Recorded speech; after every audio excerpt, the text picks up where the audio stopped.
पाऊले चालती पंढरीची वाट, पाऊले पाऊले चालती पंढरीची वाट, पाऊले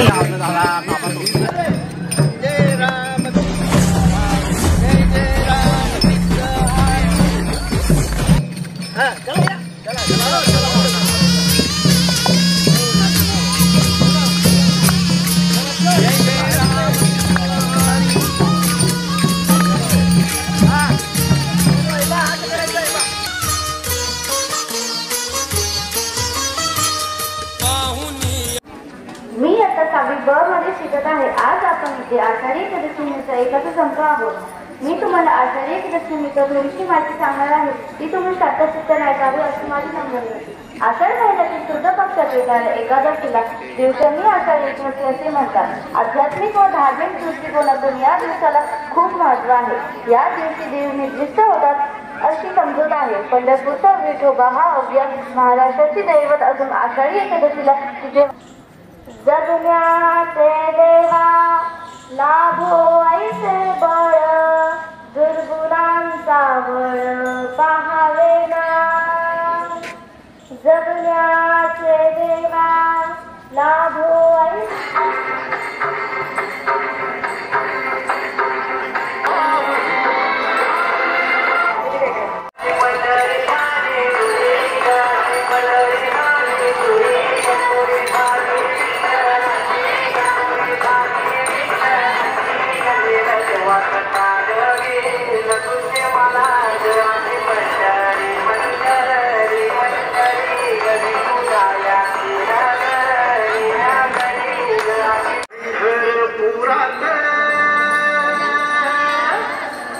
पंढरपुरात काही वाजत गाजत, काही वाजत गाजत, सोन्याचं पाशील नवीन देवाचं लागत।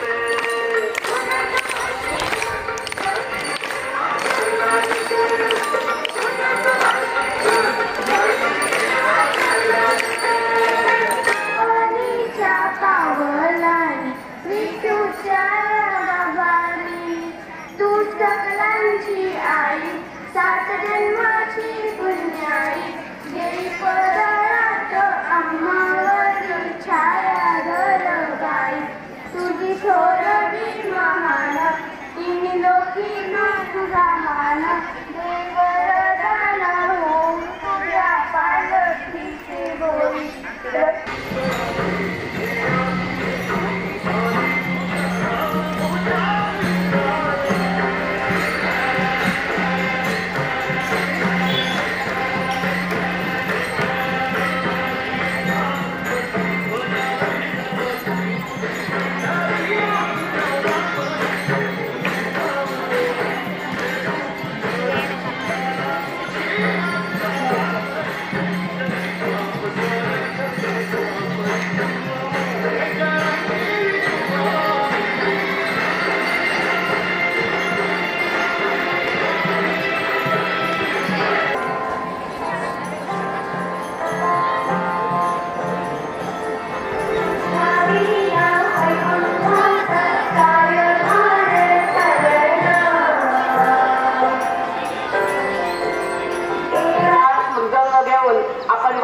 हातात झेंडे घेतले।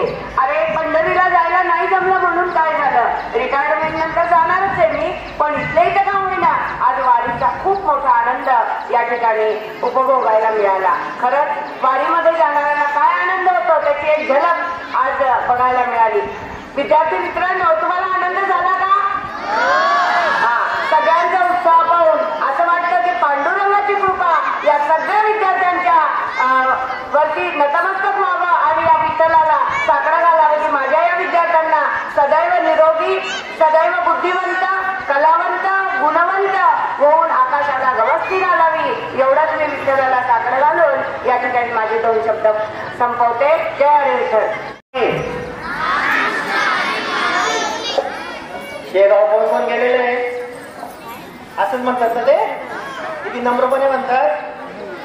हा महिमा आहे विठ्ठल नामाचा, संतांचा आणि आपल्या महाराष्ट्र भूमीचा. आज आषाढी एकादशी निमित्त साधारणतः उद्या पंढरपूरमध्ये जवळपास 20 ते 25 लाख भाविक जमा होतील आज संध्याकाळपर्यंत. आज गेल्या 3 दिवसापासून वारीचं दर्शन सुरू आहे.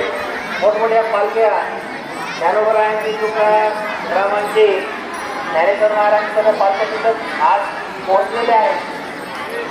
तुम्हाला माहिती आहे का पंढरपूरची वारी ही जवळपास 900 वर्षाची परंपरा आहे. किती वर्षाची? 900 वर्षापासून ही परंपरा सुरू आहे. म्हणून आपण म्हणतो ना विसर्जितेवर उभा. आपल्याला सगळ्यांना माहिती आहे उद्या इकडे लक्ष द्या, उद्या सुट्टी रविवार आहे. उद्या तुम्हाला संधी आहे सकाळी लवकर उठून प्रत्यक्ष मुख्यमंत्री महोदयांच्या हस्ते जेव्हा रात्री साधारणतः 1:45 पांडुरंगाची मी दिवस अभिषेक होतो ते तुम्हाला लाईव्ह पाहण्याचा योग आहे. असंही म्हणत मी 2 वाजता उठून बसा, 5 वाजता 6 वाजता टीव्हीवर ते दाखवतात. लक्षात. तर अशा सगळ्यांना तुम्हाला उद्या भरभरून साबुदाणे खाऊ नका. आपण साबुदाणे जास्त खातो आणि घरातच बसून जातो आणि ती जसे पाण्यात फुगवलेले असतात तसे पोटात फुगतात. साबुदाणे हा उपवासाचा पदार्थ नाही. लक्षात घ्या, साबुदाणे हा उपवासाचा पदार्थ नाही आणि रेडीमेड मिळणारे चीज सुद्धा उपवासाचे पदार्थ नाही. पुन्हा एकदा आषाढी एकादशीच्या सर्वांना तुम्हाला शुभेच्छा. थांबतो. रामकृष्ण हरी माऊली. आज आपल्याकडे आपला छोटासा विद्यार्थी 5वीचा शशांक शिंदे याने आपल्याला वाढदिवसानिमित्त शाळेला भेट दिलेली आहे पुस्तकाची. शशांक